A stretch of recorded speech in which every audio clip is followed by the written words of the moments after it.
In my opinion, I think the Charlotte Hornets had a very underrated offseason. People questioned Gordon Hayward given that big contract. Even some people questioned Lamelo Ball. Is he as good as people say he is?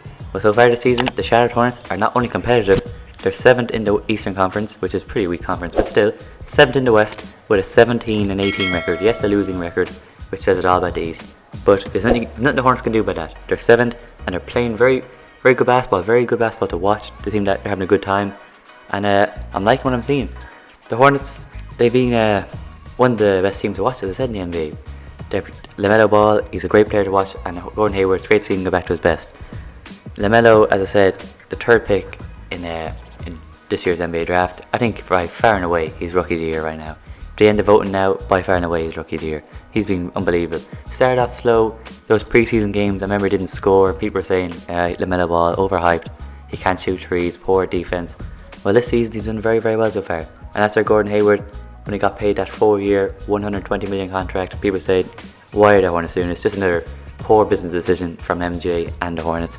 But so far, Hayward looks like a new man. He's rejuvenated. In my opinion, an all-star snub, But we'll get into those two later.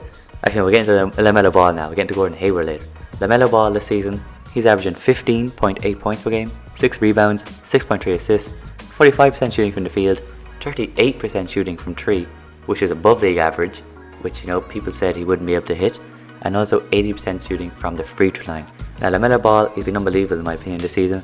Started off slow and started off on the bench.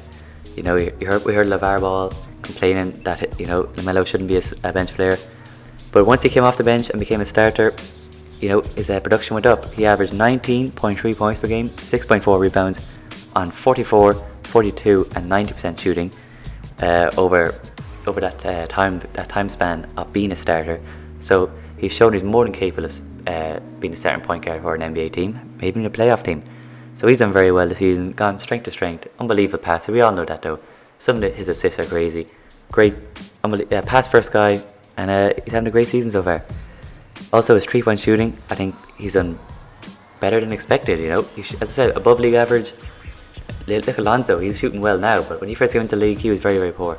So Lamelo Ball, I think he's exceeded expectations in my opinion. Some people didn't rate him. I think he's done very well.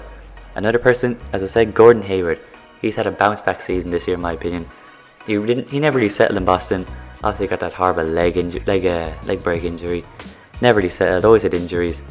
With Tatum and Brown and then Kemba Walker last year, never the main man of the offense. But this year, probably the main man of the offense, he's done very well for himself. Averaging 21.5 points per game, 5.4 boards, 4 assists per game, on 48% shooting from the field, 40.5% shooting from 3 on 5 threes a game, and 85% shooting from the free throw line. Also playing 35 minutes a game, so he's getting on the court a good bit. He's also played 31 games out of the Hornets' 35 I think. So he's getting on the court. He's staying away from injuries, playing a lot of minutes, and it's great to see Gordon Hayward back to his best. He's probably the best basketball he's played since the 2016-17 season when he was with the Utah Jazz. And in my opinion, definitely an all-star snub. He's had a great season, and I'm happy for him. I like Gordon Hayward. A lot of Celtics fans were happy to see him go. They lost him for nothing, which I think was a poor move from Danny Ainge. But Hayward himself, he's had a great season, and he stayed injury-free. That's the main thing. Now, the other players have contributed as well to the Hornets' success. People like Terry Rozier, he's had a very good season. I think it's his 6th season in the NBA now, and he's getting better and better.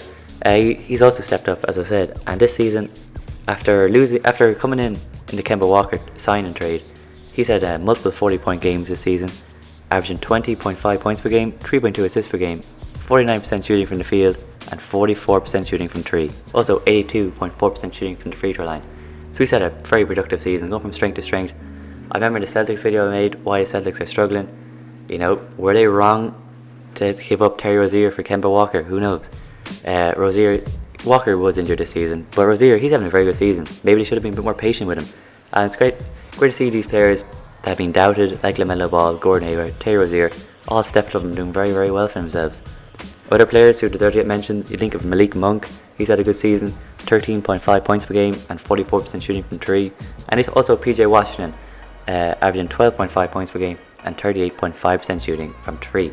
They've also had good seasons. But the Hornets, you got to give a lot of credit, to everyone there. I expect them to be in the play-in this season at a push. They've so far, we're at the All-Star break, we're halfway through. They've over-exceeded my expectations, which I think is great because I like the players in this team. I like this roster. As I said many times, they're a fun group to watch play basketball. I think they average the third most assists in the NBA, which, you know, with Lamelo Ball, they're a pass-first team. They've had a great season. People like Devontae Graham and Miles Bridges have had slight down years, but, you know, not everything can be positive. And I want to know, do you guys think the Hornets can keep this up? Me personally, I'm looking at the Hawks, and they're really struggling. Can they get it together? I pick the Hornets over the Hawks right now. You know, the Hawks might get it together. Gallo might turn back the clock for the second half of the season, but right now I'm liking the Hornets' chances. You also got the Knicks, and I'm rooting for the Knicks. You know, they've been poor for 20 years, so, you know, I love seeing them make the playoffs. But I think this Hornets team, for the first time since the 2015-16 season, could make the playoffs, and it's a big step forward for, you know, this Hornets team. With, you know, they got a young core, young players, as I said, like Devontae Graham, Miles Bridges, Lamelo Ball. You got that bit of experience in Gordon Hayward. Then you got Terry Rozier, who's hitting his prime. You know, they got a great mix of a great blend of youth and experience. I just think, what is the next step for the Hornets team? Of course, the playoffs. They should be aiming for the playoffs this season. And Charlotte isn't the biggest market, but when you got players like Lamelo Ball and Gordon Hayward, you're going to attract some free agents. You know, forget the whole big market thing. Forget the whole, you know, it's only Charlotte. Who wants to go there? When you got Michael Jordan, Lamelo Ball in a meeting room with you, you know, discussing free agency spots, you're going to have to listen to them. It's MJ and Lamelo Ball, great plays. This Hornets, they've really impressed me. They're definitely overachievers in my opinion, and I think in the off season I predicted they'd get to play in, as I said. So, you know, me personally, I'm glad to see them do well. But tell me what you guys think. Do you think this Hornets team are overachieving? Is this what you expect from this Hornets team at the start of the season? You know, a lot of people do rate Lamelo Ball at the start of the season, so is this what is expected from you? Or do you think you're overachieving, as I said? But anyway guys, that's the video. Thanks for watching. Make sure to like the video, subscribe if you're new, and turn on notifications, because we get at least 3 videos out a week. And if we get any breaking news, we'll, you know, do more. So thanks for watching guys. When all said, I'm out of here.